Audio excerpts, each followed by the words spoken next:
So we're back on Heard in the D. I'm your girl Simona Lisa, the comedian, and we have my co-host J Reed 313, always in the streets.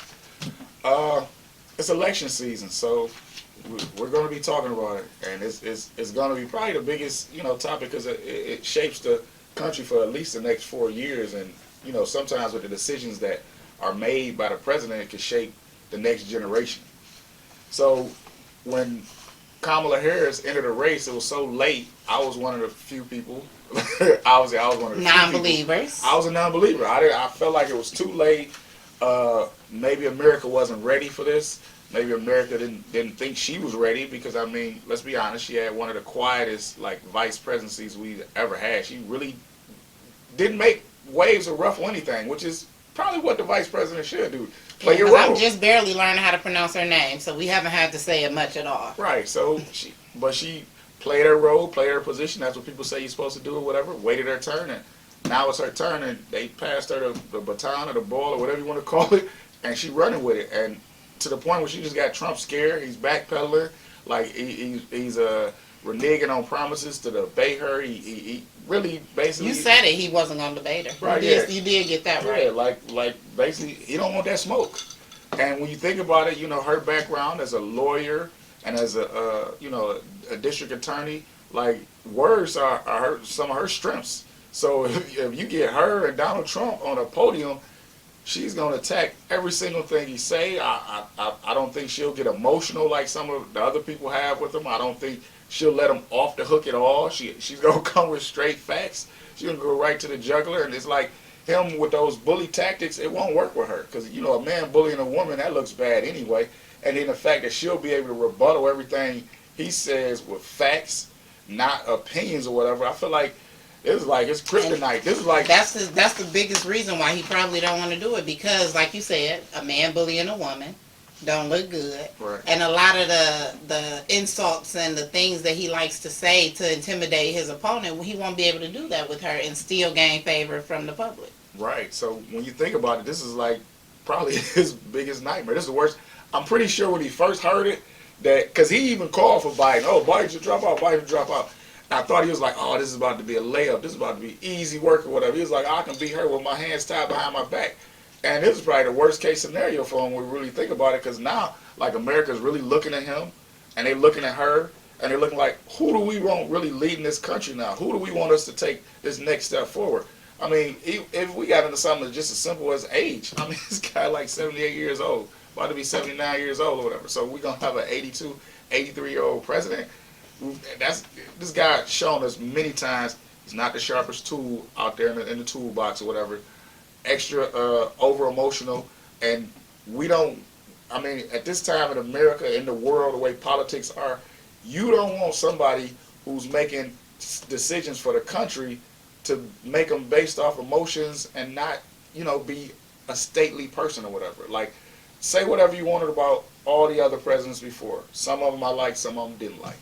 But they all presented themselves in public presidentially. And I think when he was president for the 4 years, he never learned that. He hasn't learned that since he hasn't been president.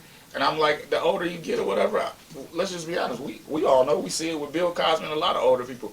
Older people, once they get to a certain age, they get that I don't give a kind of attitude or whatever. They just go with whatever on their mind, however they think or whatever. And when you got somebody 80 years old trying to lead a country of people that's a lot younger than him with a lot more progressive ideas, a lot of the things that this country childish 80-year-old. Right. This country is becoming more diverse. It's becoming more accepting to a lot of things that 20, 25 years ago wouldn't be accepted. I mean, we think about it with, the way they're legalizing drugs, the way they're fighting for rights for people of the LGBTQ community. I say it wrong all the time, but y'all get what I'm saying.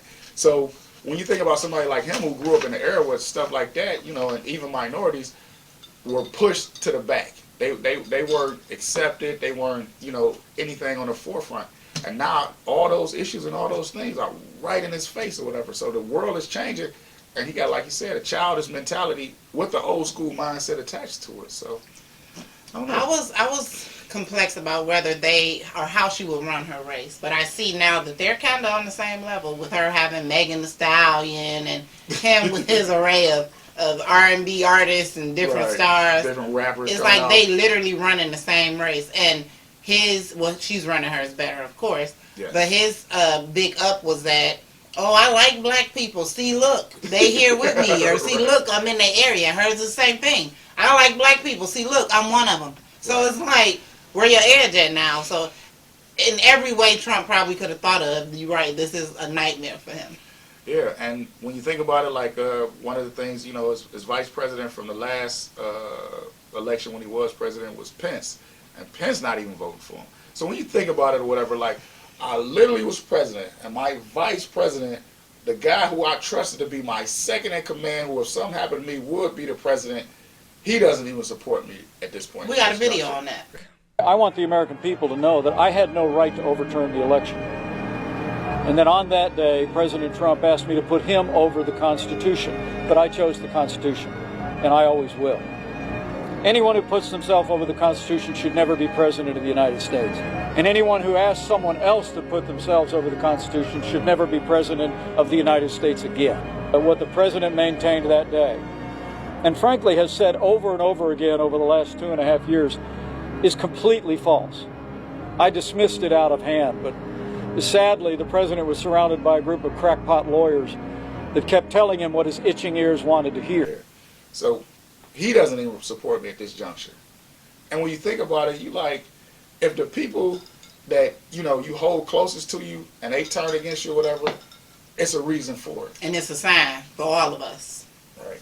So when we think about the way this race is going and how it's being put together and the many different issues that Trump has, like, I think he'll be his biggest downfall. Like, we talked about as far as the debates and things like that. He won't be able to debate her at all. And did you hear about him suing a veteran for trying to register other veterans? The Trump campaign has filed a lawsuit against top Michigan Democrat officials over new voter registration rules.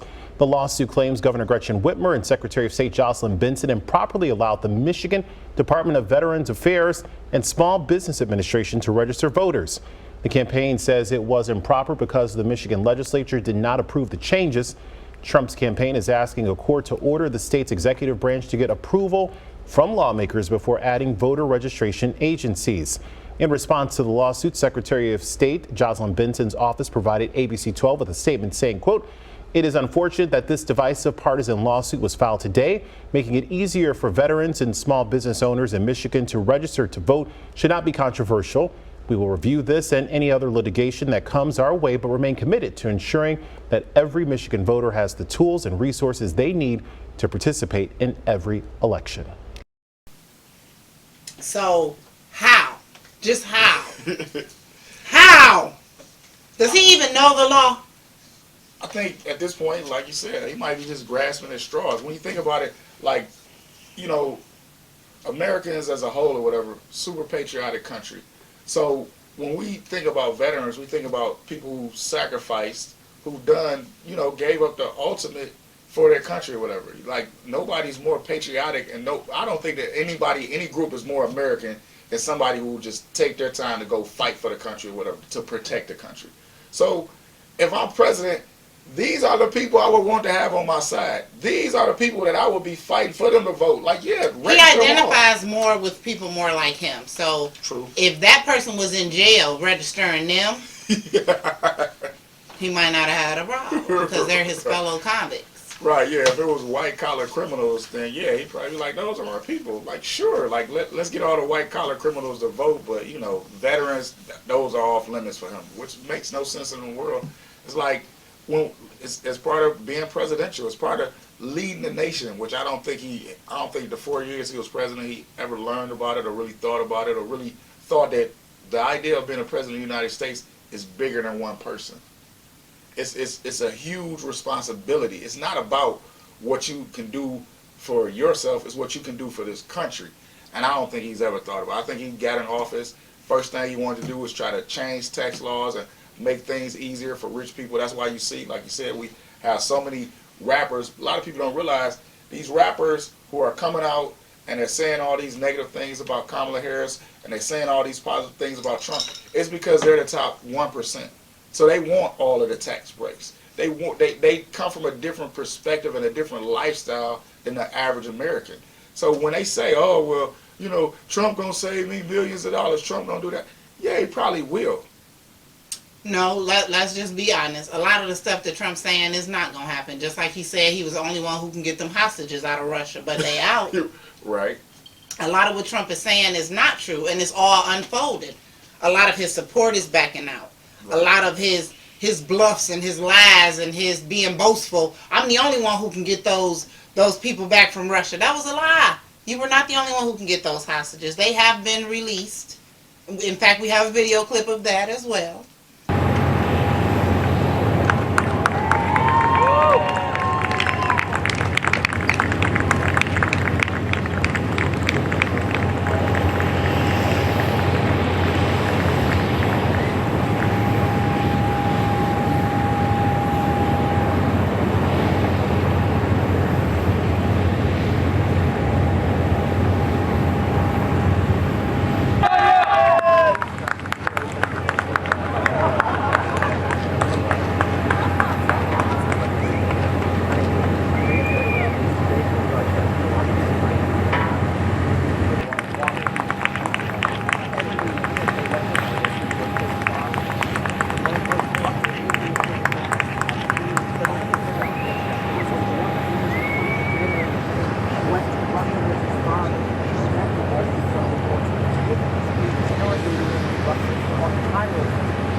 So it's just like, at some point, the broken promises, the buffed up promises, because you know we Detroit, we love buffed up.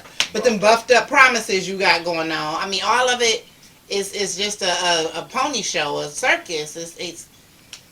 I can't tell people who to vote for. All I can say is open your eyes.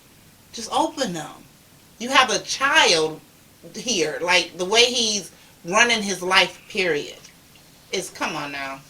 Definitely. 80-year-old baby. 80-year-old baby. And then some of the points that he's attacking Kamala Harris about her quote unquote, all of a sudden she's black. I didn't know she was black. His vice president candidate, his wife is of Indian background.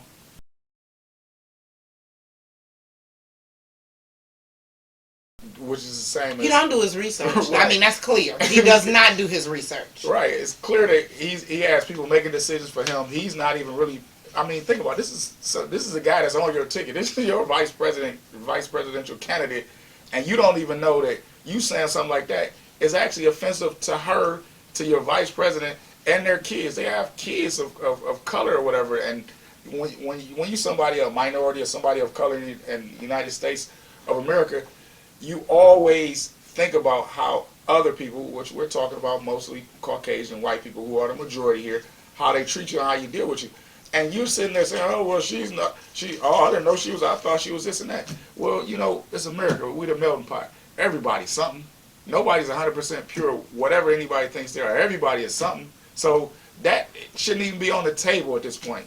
At this point or whatever, this race should come down to who has the better politics, who's going to be the best leader for us, who's going to take this country from where we at now. We're going into a financial crisis. Everybody knows it. Everything is up. Inflation. You can't go to the grocery store and buy groceries like you used to. Everything is going up. The rent is too damn high.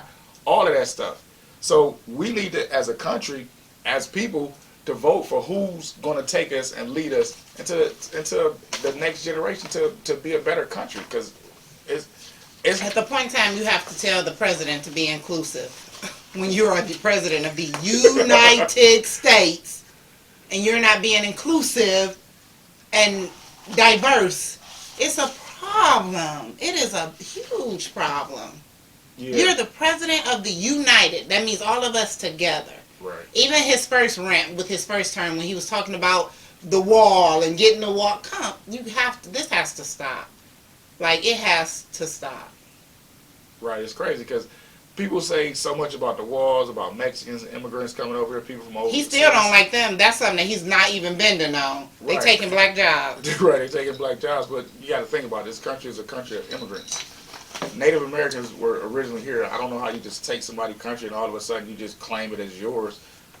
Everybody in America, besides Native Americans, has a story from how their families got here. He's from German descent, which will tell you a lot about his ideology and the things that he think about in life or whatever. Everybody has come from somewhere else to make this country great and what it is. And like you said, it's all about being inclusive.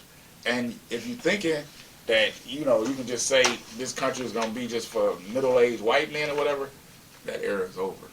Way long gone. Way long gone. Yeah. But he's just more so, I think he uses his presidency, like he uses all his power to bully. Yeah. So as soon as he become like, I don't like feeling like we have a president that we have to watch our mouth with. Like, you got to watch what you say, because even the smallest of people, he going to try to come after you. Like, and that's the type of president I feel like he is. And that's my biggest objective to the whole thing. So make your decision. I'll make mine. See y'all at the polls. So as much as we love talking to y'all about what's going on in politics, it's time to get into some gossip. And who knows more than our girl, Jaguar Wright. The funny thing is, Jaguar Wright is like such a house of information with so many stories that we literally could just do a podcast reacting to everything she says. And it never fails. There's always something juicy. There's always something that we suspect. There's always something that we kind of think about in the back of our mind, and we like, I wonder if this is that or that is this. And then Jaguar Wright just runs to the front of the room and says, yes, and I have a story for y'all. Well, right now, she has a story about someone that I love. I love me some Jamie Foxx, but I would be lying if I say I didn't pay attention to his song, 3-Letter Word. Look it up if you don't know what song I'm talking about. But here go the clip right here. Jamie done a lot. The naked basketball games that he hosted. I mean, everybody knew. And there's no point in me hiding it now because his fate has been sealed, whatever it may be. But everybody knew if you went to a party at Jamie's house that at midnight, the witching hour began. And basically he would have a party and everybody would be in there. But at 12 o'clock, the women would start to take off their clothes and you would have to guess if you were with a cisgender woman or a transgender woman. So some of these dudes, they already been making out with these chicks, they already been doing all kinds of stuff. And then the clothes come off and you figure out whether or not you got a chick or a chick with a dick. So my only question is, because she has been a gatekeeper for so long, why do you just pick now to start? Like, what makes you snap to where you be like, Jamie, it's your turn? Like, I would love to just pick her brain. Like, why? Like, why are you strategically putting these stories out when and how you're putting them out? Because you clearly have been a gatekeeper and just holding in this information for some time. That's the reason why you were able to obtain so much of it. Because if you've been going around gossiping, you would have never got the information that you have. So what's going on, Jaguar? Why? Why not? What you doing? What type of game you playing? Yeah, I feel like she probably just got like a dartboard. Like all celebrity names on her dartboard or whatever. And she just wakes up in the morning, whatever, like, boop. Jamie Foxx, you today. You today, Jamie Foxx. Let's tell them about your party. So allegedly at the party, y'all playing had the pee-pee. And nobody invited me. It's a bull. You wanted to be at the Hide the PP party? Hey, I don't as long think as I found a pee-pee in the end, I'm okay. I don't know if they was going to invite you. I think it might have been a male-only party.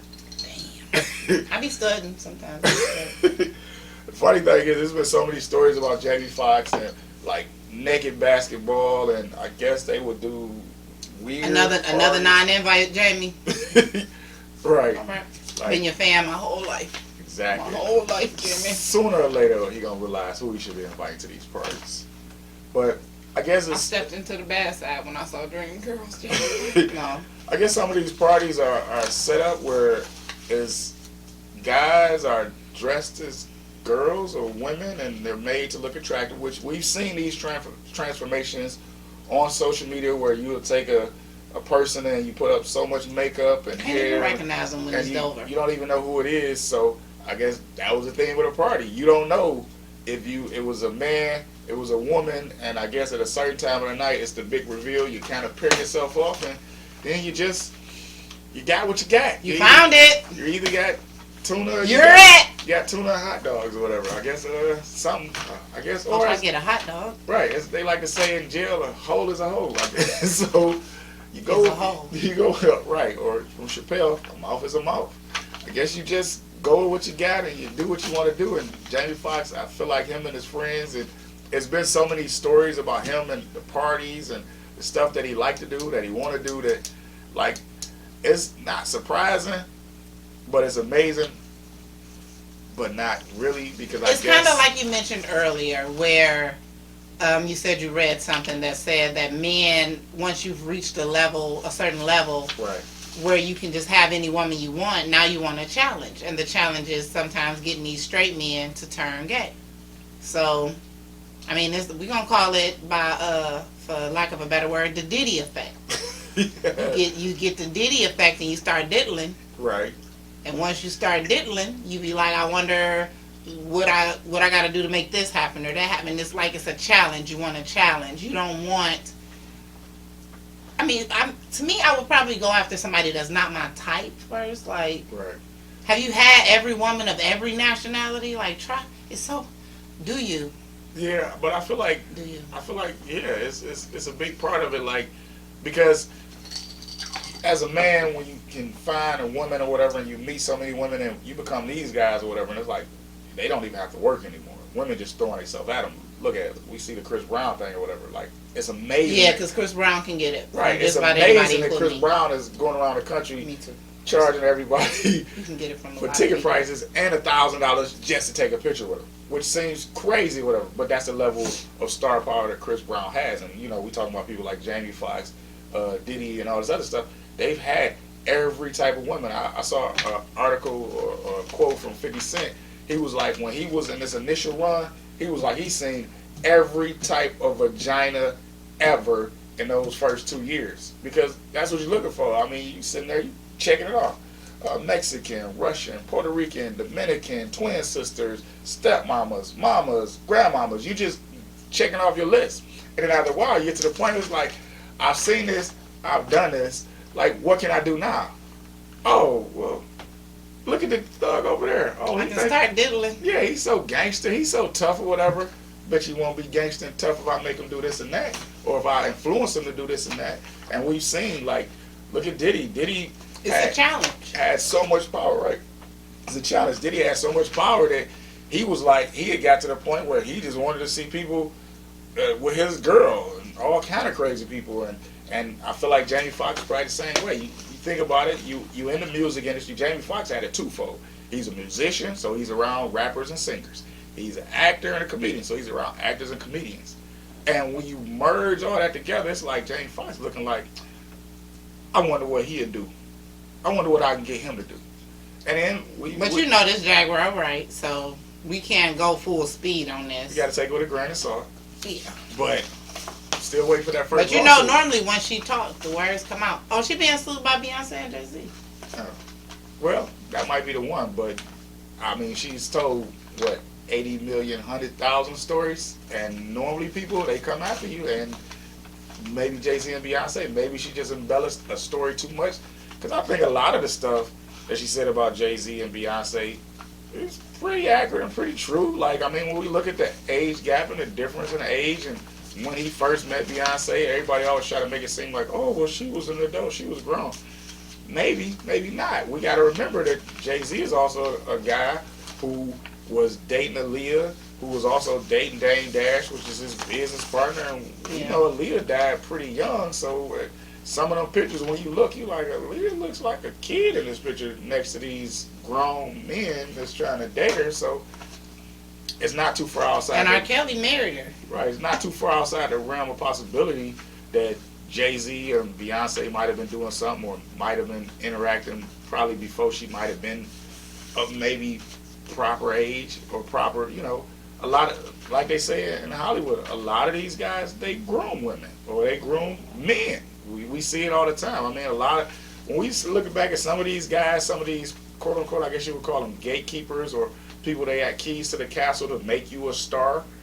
You look at them and, you know, some of them are, you know, maybe not, I wouldn't say just gay. Some of them maybe a little bisexual, because some of them generally have families, they have kids and stuff. And they, when you look at so many of these stories, we've touched on it from many Jaguar Wright stories or whatever, about these guys who've been taken advantage by older guys in the industry, or these women that's been taken advantage by older men in the industry.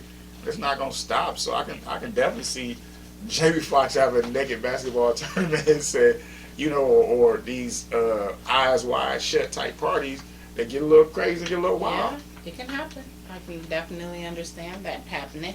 Now, on to a brighter note, because just like it is election season, it is also Olympic time, y'all. And my girl Simone Biles, the GOAT, Yes. has more medals in gymnastics than anyone. What do y'all think about that?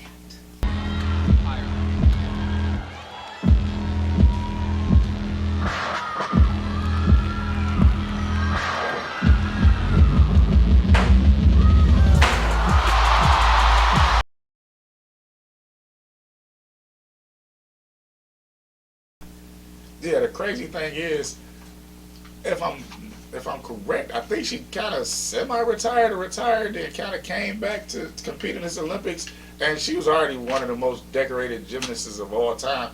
And you think about it now, she's just coming and she's competing with an injury, and she's just still racking up gold medals for the United States team, gold medals for herself.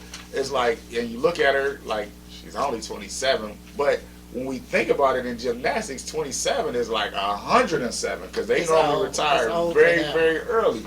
And the stuff that she does, like the fact that they changed rules or whatever to not allow her to do some of her gymnastics mastery, or whatever you want to call it, I don't know the technical terms, because the stuff that she tries is so difficult that nobody else is even close to being on the level that she on, and she's just going down there. And it's like a lot of people, like, it was a little controversy, like, because she had, her husband, Jonathan Owens, who plays in the NFL, she had draped her gold medal around him. And I'm like, well, yeah, she's supposed to. That's her husband or whatever. What's hers is hers. And shout out to his coach and the team for allowing him to be there with her, allowing him to take time off of training in one of the most critical times in the season, to allow him to be there to support his wife. Jonathan Owens, who is married to Simone Biles, he is cleared to miss practice from July 29th through August 3rd to go see his wife perform at the Olympics. Big ups for that. That brought a tear to my eyes when I saw that story. Right. I love the love. I love the support that these two young people are receiving, and the encore of fans. Y'all, we doing what we're supposed to do. This is what we're supposed to do for everyone that steps out in a positive way to promote our race. Right. So, and just to promote our country, because they out there for the USA. All them athletes are really, they bossing up, because we're not just winning. We going after world records and gold medals after gold medals. So that's all I can say. Exactly, definitely. Because, I mean, it's what they say, black girl magic. I mean, if you would have looked, 25, 30 years ago or whatever, and you look for, like, a black gymnast or a black female gymnast, wasn't many, wasn't a lot. And they definitely, I remember back in the day, it might have been Debbie Thomas, might have been one of the first ones or something like that. So, but to see them, because it's another young lady, I forget her name, but I think it started with an S and her last name, Lee. She won a couple of uneven bars or whatever. I think she won a bronze medal and maybe a silver or something too. And then, the team gold medal that they won. So the representation and things that were predominantly, what we would call probably white sports, because they're very, very expensive to get into. And now you're seeing black people get into those and represent the country. And like you said, like for so many people to get behind them and just really just appreciate them, her as, her being herself, and then her husband being her support system. And like you said, it's preseason, this time he's supposed to be in camp, but they letting him go over there to make sure that he's there to support his wife. It's like the great We're in a real critical moment in her career. Like, she going after world records, y'all. Right. It's like the great American, like, love story or whatever. You got, like, a guy who's not as famous as his wife at all. Like, he's an NFL player, but his wife is 10 times more famous than her. And every time you see and you look, he's there giving her all his support, which you got to love and you got to appreciate. Like, it's one of those Hallmark type Lifetime movies or whatever where you see a guy like, oh, my wife is doing this, I got her back. And you gotta love it. Yeah, I don't even think she was this famous the first time around. No, I think now it's because, like I said, it's an advanced age. It's the bigger stage, and it's like, it's And she the underdog, and she on top. right. It's like when you sat there and you think about it, you're like, oh, a 27-year-old gymnast, like, no, that's impossible. That's not gonna happen. But my dream and my goal for her is like, and she said, anything's possible. Is the Olympics in 2028 is in Los Angeles. For her to still be on the team then and represent, even. No. I say if you still the best in the world, you still should be able to compete. Give it a try. We never Yeah. know. She may do it. Yeah. So, shout out to Simone Biles and all the Olympians from the United States. Like you said, we set We all rooting kind for of y'all. world records. Noah Lyles just won 100 meters.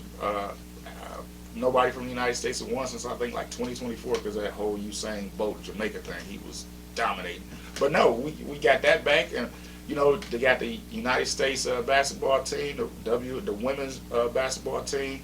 Like, it's so many things. Dennis Rodman's daughter Trinity Rodman just kicked an amazing goal. If y'all watch soccer or whatever, it's a great time to be American and show pride. For the Go country. USA. Exactly. We got it. So we're talking about Rayful Edmonds. Like, I'm a 90s baby, 80s baby, 70s babies, all them babies.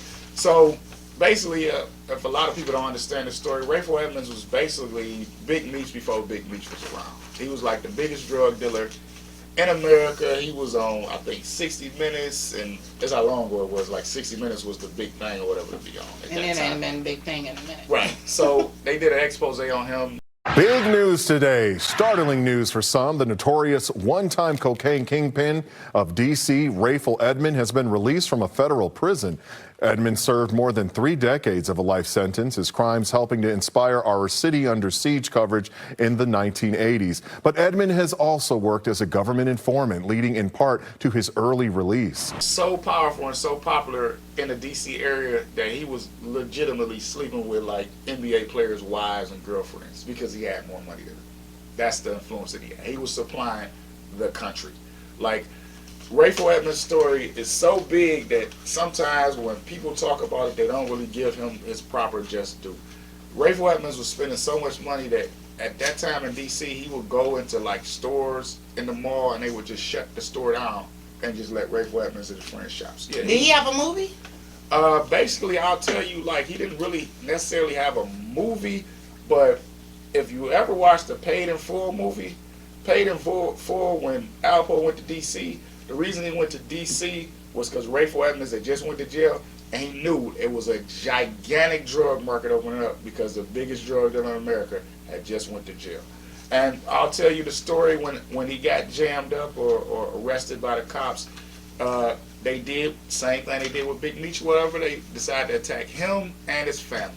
So rather than let his mother do, I think they'll give his mother maybe like 50 years because she was involved. I think he had a sister. They was trying to take down his whole family. So whether you like it or you don't like it, because he had cops on the payrolls and he was supplying the whole city, he decided to turn over to the government. He decided to snitch. A lot of people don't agree with that, but He did what is it, Frank Murphy? he did the Frank Lucas. Frank Lucas. And my mindset is, I'm like, if you were to sit there and tell me that my mama got to go to jail for 50 plus years and she's already 50 years old, I get it's no street rules involved. And a lot of people, it's about the street, it's about the code. There's no codes in the street. Especially now when you're trying to take my mama. Not Right. my mama. Not my mama. So just recently, I guess maybe last week, they released him from jail. It's been like 30 years. The funniest thing, when Rayful Edmonds went to jail, he was, as an adult now, I would just consider him a child because he went to jail at about 22, 23 years old. So at that point in time, he was like the biggest drug dealer and making all this money, had a Supreme Connect. At some point, like, his story is so big that if anybody remembers Griselda Blanco, you remember her? No. Like, Not even a little. Griselda Blanco was one of the founding members of the Medellin cartel. If you ever heard of a movie called Cocaine Cowboys or whatever, it's basically remember about that movie. right. It's basically about her and her reign or whatever in Miami. Well, he was in jail, and this is how the government is so silly. They decided to put all of the high-level criminals and drug dealers together, so he gets connected with her son while he's in prison. So if you put one of the biggest drug dealers in D.C. with one of the biggest drug dealers from Miami who has a connection to the Medellin cartel with supplies basically the whole country. What do you think is going to happen? They're gonna, Yeah, they're build a going little empire to, there. right, they're going to work together. So even while Rayful was in jail, he was still moving tons of weight and doing things like that. But like we said, eventually he just snitched and they released him. And the funny thing is, because the generations have changed so much, it used to be a point in time where if you were a snitch, you were a pariah in the community. Nobody messed with you. Nobody talked to you. And like we referenced earlier, the paid in full story with Alpo Martinez or whatever, and he got out or whatever after he committed so many murders. And now it's like we look at so many different things that happen. You look at Tekashi 6ix9ine or whatever, he snitched on all his friends. You look at Gunner legitimately snitched on Young Thug. And there's been so many stories of so many people snitching that there's really no repercussions to it. So, and when you think about it, when And it don't even look like he received any lighter sentence. 30 years life sentence.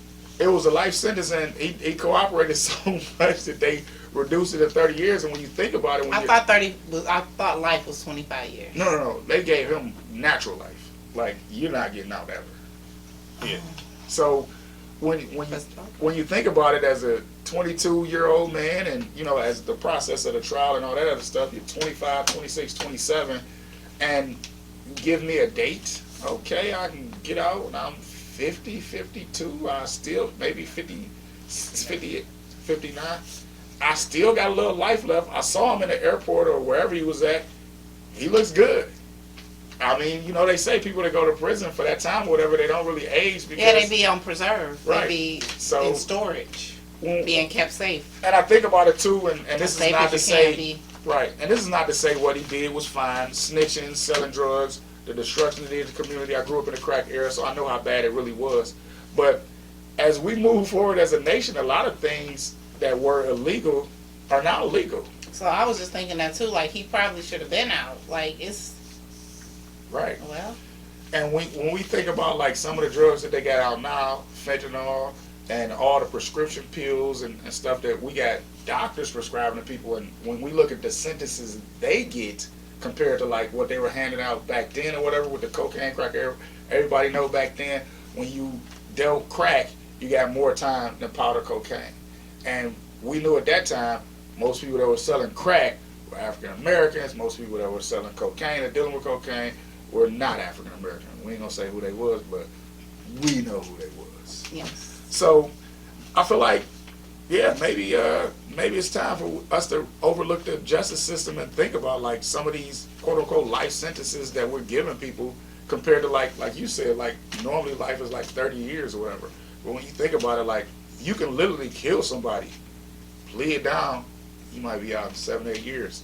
A side note, I was just watching an interview the other day. The kid that killed Pop Smoke, he was 15 years old, 16 years old when he killed him.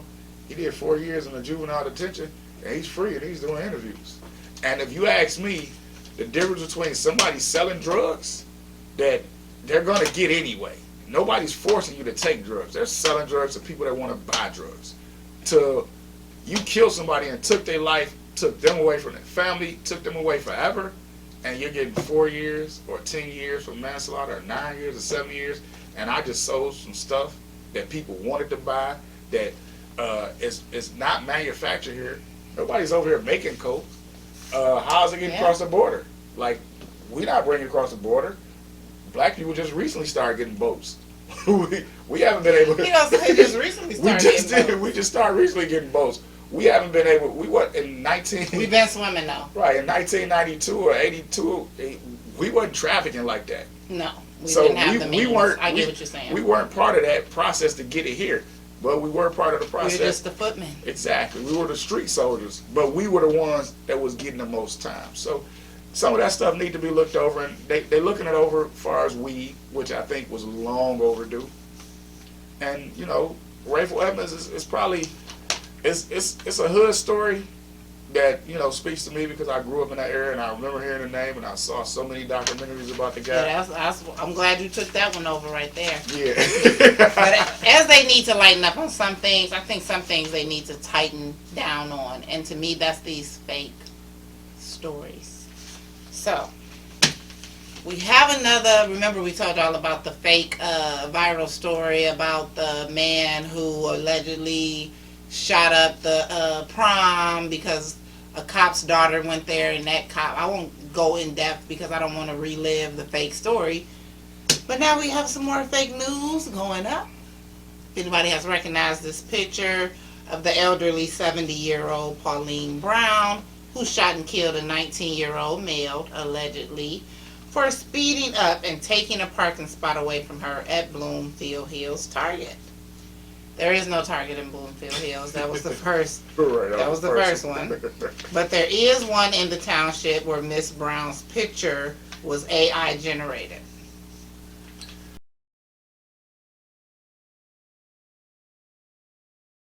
At some point, I guess technology is getting so crazy and out of hand that like we're moving so fast. But the people that spreading these stories, I think they need to be prosecuted. It's almost like a terroristic act because you're inciting people to get riled up. And things like this, we've seen it with Mike Brown and so many different people who actually really were killed or really were murdered or really were, you know, had a different situation or reaction, and, you know, it becomes uprisings. And when you put stories out like this or whatever, you give people a chance to think like, okay. You ignite that flame. And we're in one of the most, I don't know, I guess we say racially hostile situations in the United States ever. It's like everybody's like, you know, you got the president, the ex-president talking about black jobs. You got people worrying about immigrants. You got people coming from other countries or whatever running like criminal rings where they're breaking up people's houses. So it's so many things that something like that could spark. It can spark people, and you see riots and all kinds of other stuff. And it's just it's trying to think of the word. It's just it's not a good thing or whatever. Because when people see stories like that, it burns their soul. They get mad. They get pissed off. Like I saw the picture. It looks like somebody's grandmother. So the first thing comes through their head is like, oh, somebody did that to my grandma. I would do this or that or whoever. And these people, they need to be stopped because it's getting out of hand every week. Like this is like what the second or third story we've done about things like this is just totally fake stories. And it's sad, and it does cause an uproar. But it also makes you think, like, if this story can be so believable, what else has been put out that was made to be believable that wasn't? Yeah, and you know, definitely do your research, look into it. Don't just share the stuff and make it go viral without doing your research first. Because it could stop with you. These viral false stories that are complete and utter lies can be stopped if you just take a moment to Google. Yeah, and when you look at some of these stories, it's like they so outrageous that it's like it's got to be fake. But the crazy part is, like when we have stories or whatever in America, some of these stories trace along those lines or whatever. So or have truth to them. Right. So it's hard to figure out what's real and what's fake. And like you said, you can always Google and really try to search the facts, but we know how social media is nowadays. Everybody wants to be first. So the first thing they say, oh, I saw the story. Let me reshare it. Let me copy and paste it. Let me send it to this person, that person, without even knowing if it's really a real story. So be careful. Definitely. Now, I wish this next story was not true. So cops fatally shoot the younger brother of the airman who was killed by cops 3 months prior for opening his door. Now, I must warn you, this video may be disturbing, so please be advised.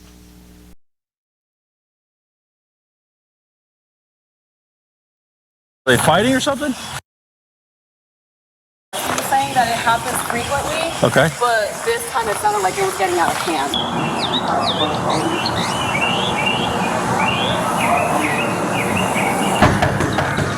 Sheriff's office, open the door!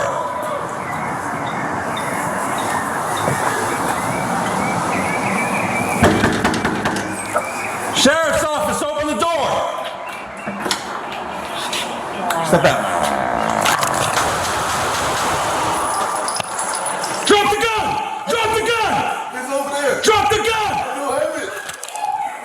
312, shots fired. Suspect down. Do not move! Now, Airman Roger Fortson's younger brother, Andre Fortson, 16 years old, was shot and killed by police in a breezeway. His parents have now lost 2 of their children within 3 months. Yeah, it's a crazy world that we live in, because I see cops all the time, and I literally, full disclosure, I work for the government, not as an informant or anything like that, but I have a government job. So as I see the police, and I'm in my government uniform, I'm in my government vehicle, they're like the friendliest guys ever. They wave, they say hi, hey buddy, how's it going? How's your day going? Show me nothing but love and respect. But as soon as I take off that uniform, as soon as I get into my vehicle, I know that when a cop pulls behind me or a cop sees me, because I'm black still, and when they see me, it's a whole different interaction. And we see so many of these things happen, and I tell everybody, like, the popular refrain that we always have is justice for this person, justice for that person. It's not justice, because you're never bringing that person back. Yeah. And death is permanent. I don't want to wind up on a t-shirt. And I know every time I have an interaction with a cop, it could end in that. It could end that way. And more times than not, like I've gotten tickets, I've dealt with cops or whatever. I've had decent cops, and I've had total asshole cops. And to be honest, it seems like it's more asshole cops. It's more cops or whatever that take their badge and they shield and they take it as a personal affront to people's civil rights. They talk to you like you're not a man just like they are. They deal with you. Abuse their power. Right. They deal with you like you're a criminal when you see them before. And I've had cops come up to me and say this, say different things to me, and I'm like, sir, I know how it works. When you read my license plates, you know I have insurance, you know if my car is registered, you know I'm a CPL owner. Why did you just walk up to my car and just scream and bark instructions to me? We're both adults. We can talk to each other like civilized human beings with the same rights, the same liberties that we got from this country.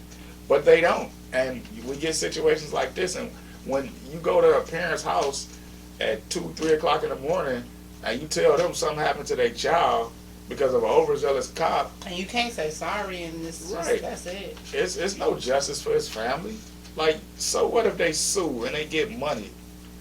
I don't think it's any amount of money that people would take to get rid of their loved ones. $2 million, $5 million, $10 million, so what?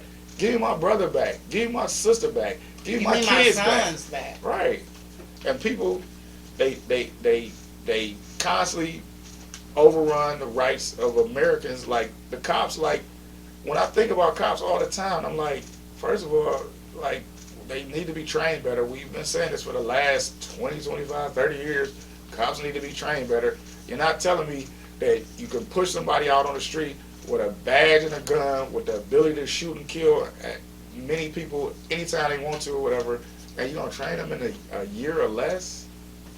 That's not right. Like, every time I hear these stories, it just saddens my soul or whatever. It's just, it's so much good with this country, and then things like that is part of the bad. It's a setback. It's definitely a setback, and it was very sad to have to break that story. It's Detroit time. Exactly. We got to talk about something going on in Detroit. Definitely got to. Had to take a quick break, lighten up the air a little right. bit, the breeze. Lighten up the mood. So we always spotlight businesses in Detroit. You know, I'm a foodie, so I go to all the great restaurants. So Grey Ghost Detroit.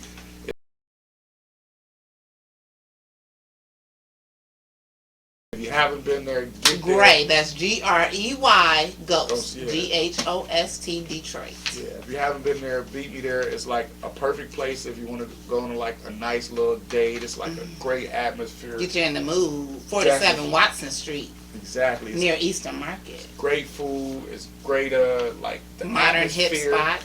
It's great drinks. When you go in there, you feel like, it's definitely a place that you want to take someone that you want to have a nice conversation. There's no TVs and all that stuff that you see at sports bars where you can't really think or whatever because there's so much stuff. Do they have any entertainment? What's the entertainment? No scene? entertainment at all. It's literally a perfect date spot. Like So it's no music either. It's just quiet. It's a little music going or whatever, but it's Little not subtle crazy. elevator music going. Right, but it's like It's open from 4 to 2. yeah, it's one of those places where you want to go and like we always say, oh, somebody's on their phone. This and that. It's the place where you put your phone down. You sit there with a date with a beautiful woman or a man or whoever you're dating, and you sit there and you have a conversation and you get to know them. It's in the heart of Detroit. It's one of those places that we didn't have years ago. Years ago, most people went to like, what I would call them like, chain or franchise type places or whatever. This ain't that. This is like a place where you can tell they really care about the menu. It's a great menu.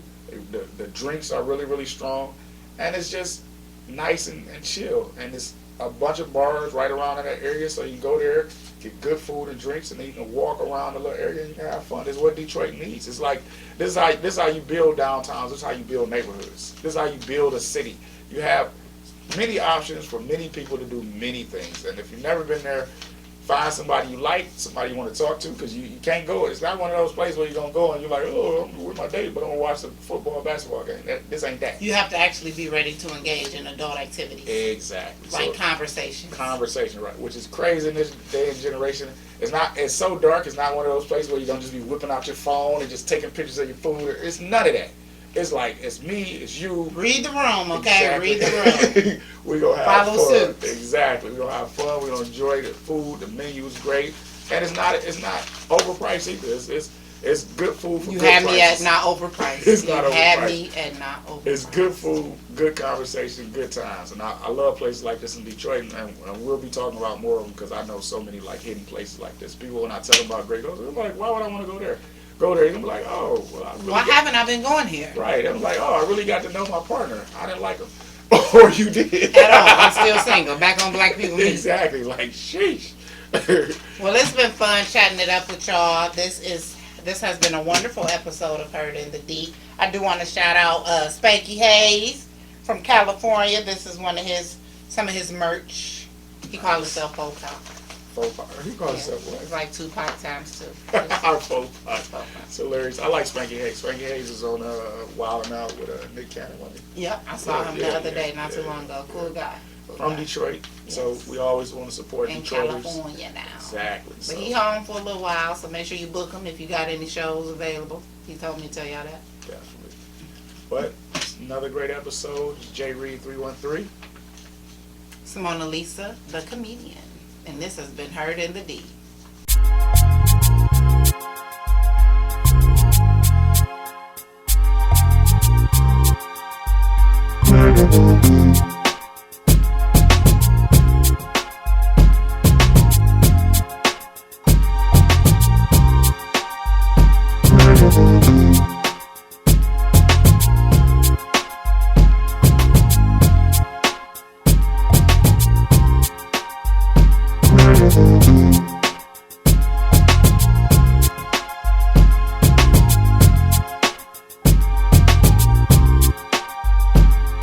Thank you.